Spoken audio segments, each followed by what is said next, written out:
everybody! Welcome sa ating BAT or Bawal ang Tamad serye. Umaga pa lang ay naligo na nga ako at syempre pagkaligo ko, nagsuklay na rin ako at kausap ko si husband. Habang nga nag-uusap kami, nagmumuni-muni, nag-heart to heart, ay plinastic cover ko naman itong half folder na kailangan sa registration card ng aking bunso para sa kanyang school. At pagkatapos, nag-breakfast na rin ako. Importante kasi ang pagbe-breakfast para may energy tayo sa maghapong gawain at pag-grind. At syempre, dito na po tayo sa Day 6 dito sa ating BAT or Bawal ang Tamad serye. Welcome to my vlog! At pagkatapos kong kumain, nag-blower na rin ako at nagplansya ng buhok at pinag-iisipan ko nga kung i-reveal ko ba tong kilikili ko o hindi.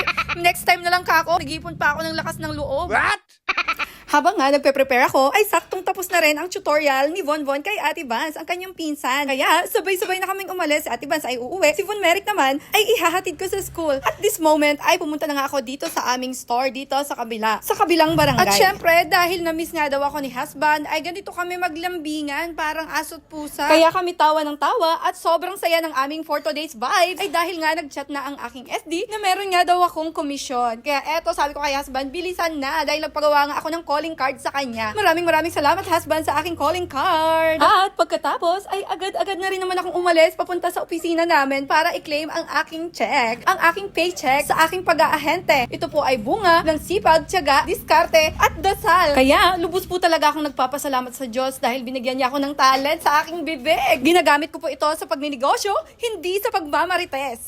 Dadalawa nga ang staff dito sa office. Sabi ko mag-share ako ng blessings. Yung iba kasi nasa field work. Kaya sabi ko kayo muna pong dalawang papameriendahin ko. Ayaw nga nila pero sabi ko sige na po please. At syempre nagpapasalamat po talaga ako sa RCD Pearls, sa staff, sa SD, sa UM ko na talaga namang nag-guide all the way para matuto ako sa pag-aahente. At sa buong management, maraming salamat po talaga. At bago nga ako bumalik sa store ay tumawag si husband. Bumili nga daw ako ng ice wrapper. Napabili akong 2,000 pieces. Ayan, negosyo namin sa ice or sa yellow. At syempre napabili na nga ng merienda si husband dahil pumaldo nga daw ako ngayong araw. Kasabay na pagsundo niya sa aming panganay na si Ate Venice. Kaya kami nagtatawanan dahil si husband ay pamali-mali. Chat siya sa akin ng chat na yung QR code daw ng Angel's Pizza ay scan ko at napakabagal mag-load. Yung pala, scan niya na rin sa online banking niya. Kaya tuloy nagdoble-doble. Sa double deal ay nag-double bill din kami sa sobrang pagkakamali. Kaya naman, dalawang set ng double deal ang aming merienda dahil bawal nga daw i-refund since online banking siya. At na-punch na nga daw. At dahil nandito na nga, wala na tayong magagawa kaysa mag-away pa kami. Ayan, meriendahin na lang natin. Sabi ko nga sa GC namin, sa mga kapatid ko, kung available sila, pumunta na lang sila dito sa store para pagsalu-saluhan namin itong pamerienda since nakapaldo nga tayo ngayong araw. At syempre, dahil naka-vlog tayo, ay titikman natin itong 4 na flavor. Masarap naman talaga ang Angel Pizza. Hindi to sponsor pero sobrang sarap naman talaga. Kaya lahat ng flavor tinikman ko. Naka-4 ako dyan guys pero tagkakalahati lang. Actually guys, sobrang nagpapasalamat talaga ako kay Lord dahil dininig niya ang aking mga dasal na sana may dumating na blessing kasi nga may mga deadline na naman nga kami sa aming mga payables, sa aming monthly lending, sa aming monthly rental, sa aming monthly hulugan doon sa kinuha naming bahay. At syempre, yung aming mga utilities like internet, water bill, and electricity bill, lahat-lahat talaga yan. Ang hirap-hirap i-budget. Kaya sobrang thank you po Lord para sa blessing ngayong araw na ito. This content is not meant to brag, but to inspire. So kaya po ako gumagawa ng mga ganitong vlog para malaman niyo po yung journey namin kung paano kami, ang aming munting pamilya, ang aming munting negosyo, ay lumalaban araw-araw. Gusto ko po kayong ma-inspire para lahat po tayo mas magsipag. Kaya nga po kung mapapansin nyo, ang ating title ay BAT or Bawal ang Tamad serye. Kasi nga, ayoko talagang masanay sa pagiging kampante at pagiging tamad. Siguro kung mapapansin nyo, ang personality ko ay talagang nagsisipag, nagsusumikap, nangangarap ng sobrang laki na maihahon sa kahirapan ang aming pamilya dahil yun nga yung nakagisnan namin ng mga bata pa kami. At ayoko talagang magtuloy-tuloy yung mga ganong kinasanayan na okay na yung ganito lang,